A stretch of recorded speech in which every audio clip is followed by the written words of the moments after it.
Well, the tributes continue to pour in for Queen Elizabeth, her death garnering reaction from around the world, including here in D.C., as the royal family begins their next chapter without Her Majesty.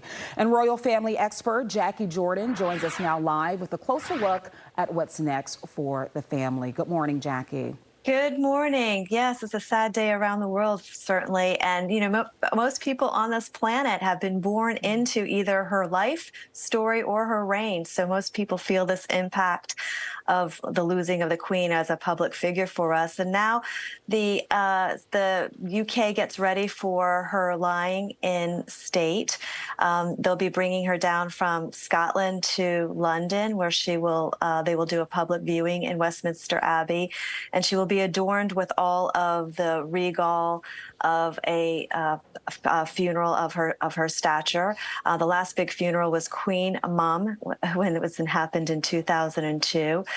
Queen Elizabeth II will lie in state probably for about 4 days, and then her funeral will take place probably less than 2 weeks or within 4 days after that, after they bring her down from her home in Balmoral, where she passed. And she certainly has left an imprint for us in pop culture as well. She was known for, knighting some of our biggest celebrities and talent out there. Sir Paul McCartney, Sir Elton John, Sir Anthony Hopkins. And, we all enjoyed most recently the Netflix show, Yes, which gave a perspective of her very humanitarian side, the side of the Queen that we don't get to see. and her In sense all of the pomp and humor, too, circumstance. Jacquie, that a lot of people have been commenting on.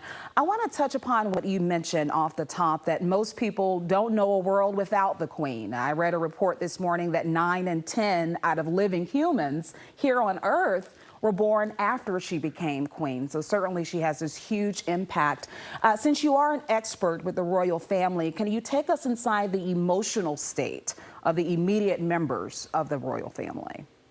Well, as a pop culture expert, what I could say is, I could only honestly imagine what a time it is for them. Charles has now stepped up as king, and Prince William, who I always say, Prince William and Prince Harry, United States of America, are very, very invested in them since we saw them pass, since we saw Princess Diana pass. But King Charles, I'm not even used to saying that, Prince Charles to King Charles. King Charles and Prince William is now the heir to the throne, followed by Prince William's children.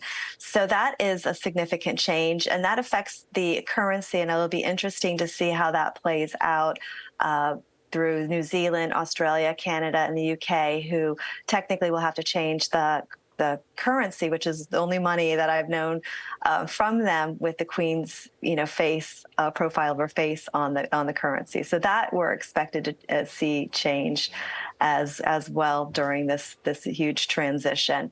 And it's definitely an ending of a time period. I think King Charles feels very transitory. He feels part of the old world and part of the new world, whereas Prince William feels like he will be of the royal new world